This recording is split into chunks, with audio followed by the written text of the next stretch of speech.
জানেন, আপনি যখন মারা যাবেন, মুনকার নকির আসার আগে আরেকটা ফেরেশতা কবরে আসবে, যার নাম রুমন।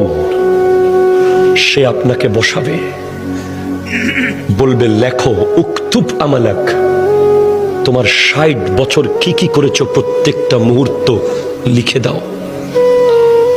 ৭০ বছর যা যা করেছো সব লিখে দাও। ৯০ বছর যা যা করেছো সব লিখে দাও।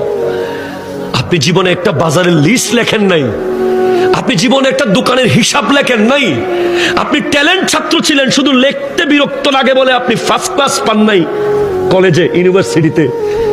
আপনাকে ৬০ বছরের লেখা লিখতে হবে। প্রশ্ন করবেন, এই ফেরেশতা, কালি কোথায় পাবো এত? বলবে মুখের থুতুকে কালি বানাও। কলম কোথায় পাবো? হাতের আঙ্গুলকে কলম বানাও। কাগজ কোথায় পাবো?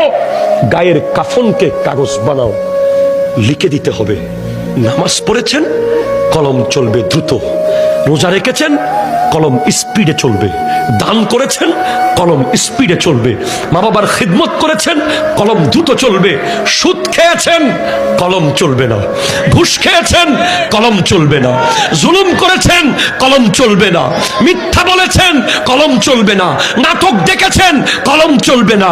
বাটপারি করেছেন, কলম চলবে না। নামাজ পড়েন নাই, কলম চলবে না।